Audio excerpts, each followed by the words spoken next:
Hello, Jack. Oo ba? Ikaw ba yan? Mengay! Ibigay mo sa tatay mo yan. Oh my Hello God, po. nagsastation head si Mengay. Hello po, good evening. Hello po. Good evening po. Hello po. Napagsabihan na po ako ng manager nyo na we keep it at 15 to 20 minutes. No po. Napagalitan na po kami. Char. Ayun. So, good evening po. Hello. I'm, DJ Zoe po. And then, here we also have Admin LJ from Just Streamers and Admin Kate from Just Streamers. We're just streamers. Hello. So, we're Just Streamers po, dedicated na station head for you. Actually, chika ko na, ang daming nagdududa sa amin kasi launch kami mga January 27. Tapos, nag-release ka February. So, ang daming nagdududa sa amin kung meron daw ba kaming insider info. Kala nila nabulungan mo kami. Oo. So, sabi namin, kami din po gulat na gulat. Ayun. So, before we start, tanong ko lang, how are you feeling right now? I don't feel any pressure right now. De joke lang.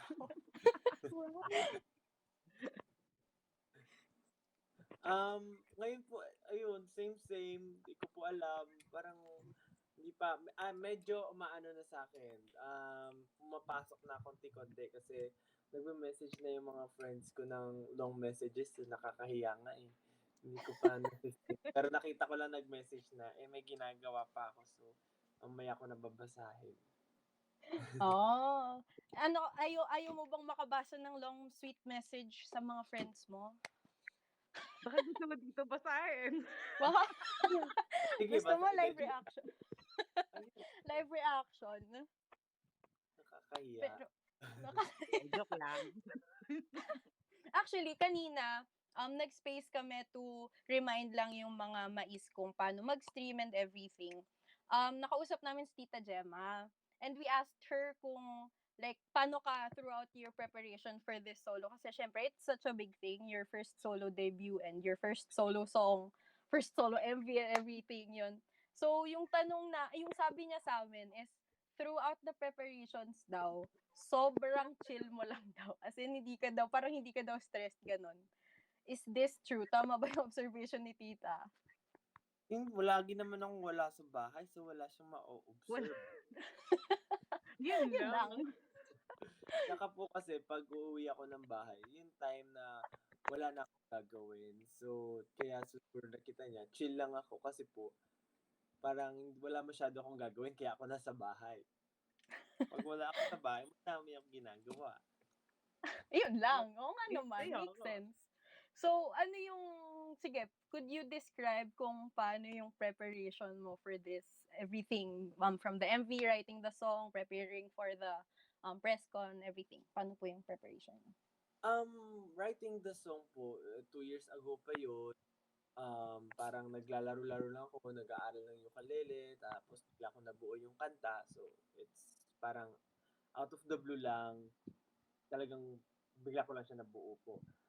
For the preparation naman, I've been working with the Cyan and for conceptualizing, start kami na mag-isip. Tapos, parang mga ilang araw ba yun? 3, 4 na araw na nag-aano talaga kami, nagko-conceptualize, naghahanap ng mga taong makaka-work, ng sinong team, bubuo ng team, ganyan. So yun, medyo mahirap yung part na yun kasi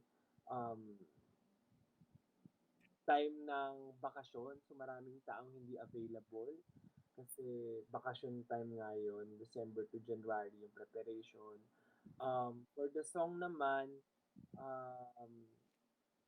madali yung sa song kasi parang super laki ng help nila Pablo.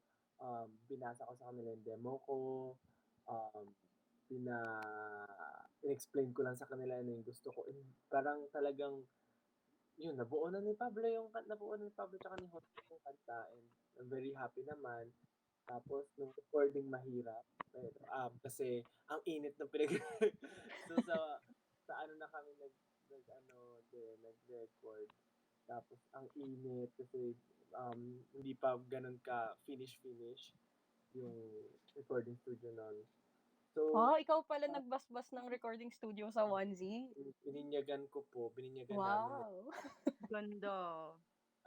Ayun po, yun naman kasi nung nahanap na namin yung mga tao, binuo lang namin yung ideas, yung concept, yung thoughts namin.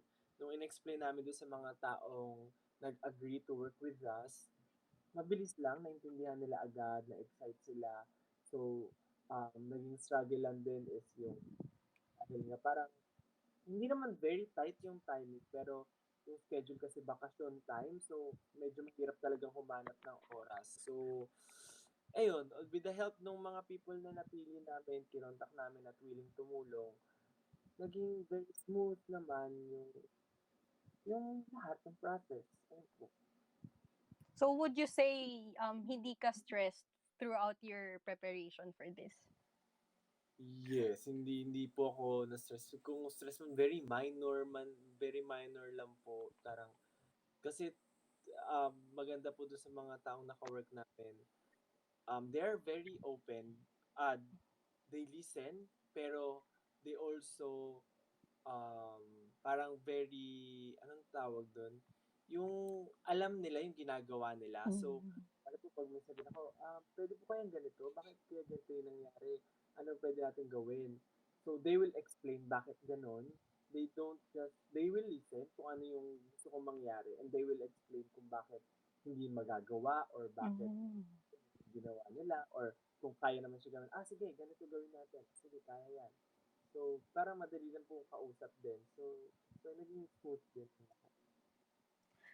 Sorry, I think lumalayo ka sa mic mo kasi para kang parang pumapasok sa kuweba. Ako yun. Charot. Hindi kasi parang humihina yung boses niya eh. May nga, nahina. Hala. Ayan, Hello. okay na. Ayan, okay na. Ayun, so na-mention mo na parang madali na lang yung writing mo nung song. How long did you write the song, yung Surreal? Sabi mo naisip mo lang eh. So, how long did you make the whole thing? I think isang araw. Hindi ko Wow! parang gano'n. Parang, Wow! pag nag-work, parang nung time na yon, nag-aaral ako ng ukulele, so na-enjoy ko siya. Tapos, parang isang buong araw, dire-diretso yung thought.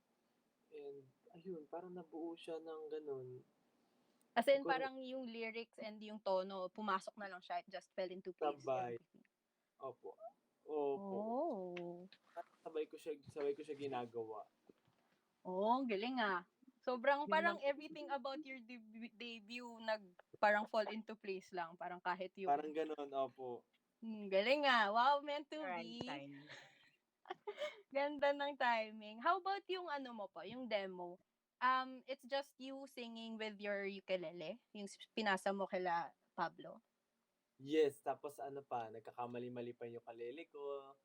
Parang, yeah, ayun. Tapos yung recording ko na pinasa kanila, I think, ano rin yun, parang, 2 years ago yung una, tapos ginawa ko ulit siya after a year, tinry kong ayusin. Tapos yun yung pinasa ko sa kanila. So parang, 2020, basta, 2023 last year, 2022 na demo. Recording. Yes. So ang tagal na talaga. So parang, basically, sa debut mo, ang pinakamatagal technically na nangyari is yung sa song kasi siya yung pinaka-oldest na nagawa na. Kasi syempre yung concept for your solo, hindi pa gawa. Yes. Ang galing ah. Kayo po, Admin Kate, do you have questions po for Jack? Hindi. Yun, yung question din namin kay Tita Gemma kanina.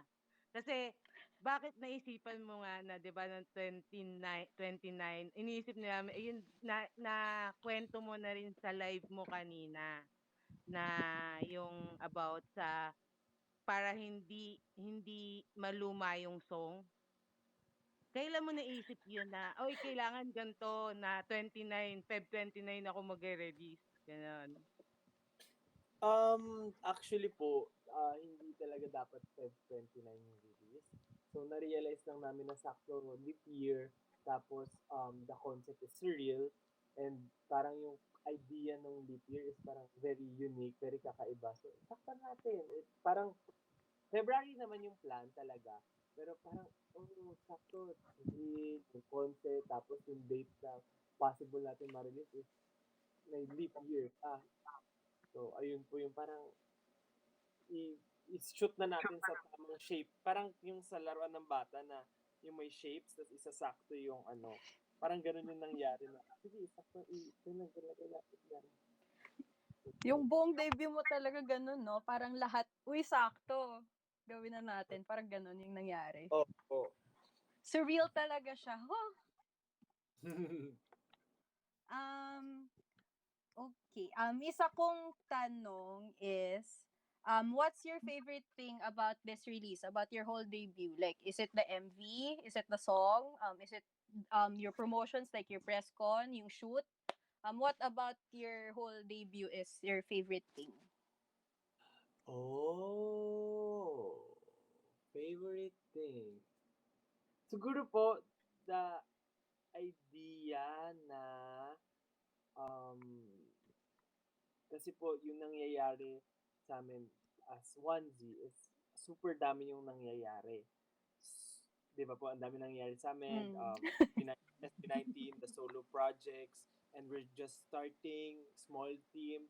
But kahit super hirap nung pinagdadaanan ng team namin, we were able to survive and be successfully here na nakapag-release na, with out of the struggles. Parang yun yung favorite ko po kasi starting pa lang siya, yung parang yung sprout po nga po sa logo. So, growth, new idea. So, parang trying pero flower agad siya. Parang gano'n. Oh, okay. So parang it's, would you say it's kind of the camaraderie between you and the team, ganon? Or like, the way na you were able to work out, parang, you were able to come out of the darkness. Huh? Like, di ba parang yung soil is the darkness underground, ganyan. And then you were able to sprout. Oo. Diba? Opo. Ang lalim nung, camaraderie, camaraderie, Cam- Hindi ko maalala. camaraderie. Camaraderie. Sorry. Spell po, spell. Friendship na.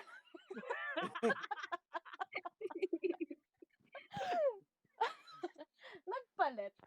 Oh, wow. Ang ano naman nun, Ayun po. ang soft. Wow. Pero congrats po pala sa launch ng bagong Onesie Office. Thank you po. Ano yung ganda. favorite thing mo naman sa Onesie Office? May maitanong lang. Yung Hindi, pero, sige, go. The joke lang po. Ayan, sige. Another question that we have is, medyo seryoso tong question, medyo deep siya. So, parang ihanda mo na lang yung sarili mo kasi parang feel ko maano ka. Ito po yung question. Kailan mo po plano magpalit ng DP sa IG? Ay, tip na yun. Tip na yun. Alam niyo po bang pinalitan ko na siya at one point? Binalik ko lang. What? Ilang seconds? Ilang seconds? Hindi seconds. As in, di ko maalala kailan, pero pinalitan ko siya ng mga pusa na meme before. Hindi ko I think, parang I remember nga. Pero kala ko sa Twitter yun. Parang nga. Pero ayun, kasi parang nare-realize namin ang forever Forever mo talaga. DP na yun. Hindi ko alam. Parang, there's something na ayaw ko siyang palitan. Wala lang. Wala lang. Wala lang. Gusto mo lang patunayan ng forever. Na may forever. Na may forever. Idol ko si Niana. Niana. So, may nagsabi nga po, pag nagpalit na si Niana ng profile picture sa Facebook, tsaka ka daw magpapalit. Sino ang hihintayin? Mm-mm. Yan. So, in terms naman po of promotion, may question kami. May naisip ka bang TikTok challenge or something for TikTok to make surreal trend sa TikTok? Kasi alam naman natin, parang pag nag-boom siya sa TikTok, sunod-sunod na siya. Ako po, for me, with the TikTok challenges, ganyan, parang, yung gagawin ko ngayon, wala namang bad word with others, but what I'm going to try po ngayon is, wait, parang maghintay lang po ako naturally siya mangyari, pero I want to go something na parang, if I dance or parang TikTok challenge, hindi po ako gagawa ng ganun. Moreover, yung gagawin ko po is mga gagawa po kami ng mga template or CapCut template. Ayusin po namin yan na gagawin ilalagay sa TikTok. Yung parang mga videos po, parang compilation ng magagandang series or experiences ng tao sa isang araw, gagamitin yun. So, parang ganun lang po na TikTok. So, hindi siya magiging dance. Kung meron nang gumawa and ano man ng mga tao, I'm very thankful din po doon. Parang gusto ko naturally siya mangyari. And then, yun po, yung plano namin is more of the parang CapCut template. Sceneries ko, aesthetic video. Ayan.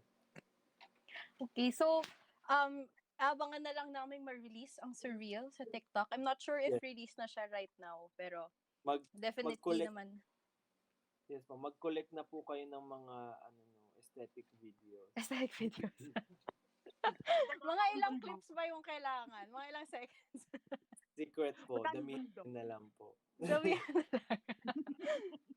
Ayun, photos po siguro pwede, pero aesthetic po, discussion na po. Ayun, malapit na tayong mag 20 minutes. So, 20 minutes binigay sa akin ni Kuya Yani. So, as a last po na question, hindi pala last. Last two. First po is, ano po yung message nyo, of course, ano pong message nyo sa mga maisan 80 na nagsusupport ngayon sa solo mo? Yun, walang sawang thank you guys sa lahat po ng ginagawa nyong effort to support me to do everything para sa mga ginagawa rin namin. It was just so overwhelming and parang surreal yung feeling din na nakabuo tayo ng ganitong community, parang give and take, bardagulan, parang kakaiba, ewan ko, it's something different, especially for the Philippines, I think, yung nangyayari sa atin for SB19 and dito sa solo, sa mga ganap natin na may ganito tayong klaseng relationship. So, maraming salamat. Yun lang, stay guys. Sana lagi kayong magsaya, kayo sa away from negativities, lagi kayong isipin niyo yung mga gagawin if makaka-effect ba siya sa ibang tao ng masama or mabuti. So, yan, mga choices natin sa life. Lalalim ng maraming salamat. Nanermon eh. Ayun, pero gusto ko lang siguro sabihin sa'yo na a lot of your fan bases actually came together to help prepare for this for your debut. So, i-name drop ko na sila. Of course, there's Jahanan, your Jahanan. Under that, we have J-League, Maisa ni Ja, Young Corns, Corn Mages, si Jazz Corner, we have Jacolt, and Bujing Warriors. So, ayan po yung si Jahanan. But aside from Jahanan, we also have other fan bases po na joined us in planning. We have Povo Jing. We have Jazz Streamers, of course. We have Guardians of Ja and Drafts for Ja. And we also were able to reach out to your international fan bases. So, kasama po namin sa planning si El Maizan DHK, si Maisan UAE, and si Amazing SG po. Ayun. So, Yan po yung mga fan bases. So, if may gusto kang sabihin sa kanila. Thank you so much guys sa pagsasama-sama. Ayan, sana talagang kayo rin sa bawat isa is makabuo kayo ng very healthy relationship and community. Ayan, yun, yung, di ko sure pero tama di ba yung Jahanan is compilation ng maraming, Yes. ayun. So, Fan yun, base, thank you yes. so much for, yun, pagbuo ng Jahanan. Sana ay maging magandang family tayo sa loob ng Jahanan. Ayun. Thank you Yes. so much. Of course. Pag pagod Okay. tayo, pahinga lang. Wow. Well, sige. Ikaw naman pahinga namin. Oo. Pero ayun, thank you Ja for joining us. Pero one last thing na lang is ano ang message mo kay soloist Justin? Message so oy, ikaw. Anong message ko sa akin? Ayun. Hello. Speechless siya eh. Galingan. Yun. Galingan mo. Wow. Yes, amazing. Go, go, go. Wala ka man lang bandyang parang proud ako sa sarili ko, ganyan. Nakakahiya, okay na yan. Sabi ko na nga ba eh. Ayaw mo mag-soft tower sa sarili mo? Tap your So, shoulder. Pag mag-isa na lang ako, share ko pa ba sa inyo? Kakahiya naman. Okay, so kami na lang bahala mag-soft hours para sa iyo in public. Okay. So ayun, maaga ka pa daw later tonight. Later So na. thank you Ja.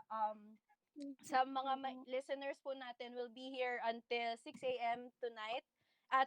This morning. And then we'll be going off air and encourage you to stream directly on Spotify. Ayan. So, any last messages po? Ayun po, maraming salamat po sa pagsalubong sa Surreal. Sana po mapakinggan nyo siya and ma-share nyo rin po sa mga friends nyo na sa tingin nyo mahilig sa ganyang type of song. So, ayun po, thank you so much. Enjoy the song. And the music video, sana po makakuha kayo ng maraming inspiration dun sa release ko. Ayun po, magkita-kita po tayo in the future. Ayun po, thank you. Thank you. I just wanna say while we have you here, sobrang ganda nung song, sobrang ganda nung music video, and the way you marketed it, yung press con, sobrang amazing, sobrang saludo. Ang galing ng team mo, ang galing mo. Congrats, we're so proud of you. All of Maisan and all of 18 is so proud of you. Yun lang. Thank you po. Thank you. Magbabay na kayo kay Ja. Bye-bye po. Ayan, may gusto ba kayong sabihin, LG and Ate Kate? Congratulations po, number 2 worldwide. Ang tags niyo po. Yes. Thank you po. Congrats, Ja. Ganda talaga. Thank you. Good night po. Good night po. Good Pahinga rin po. night. Pahinga ka na. Thank you. Sa mga listeners po natin, as I said, you can park your accounts here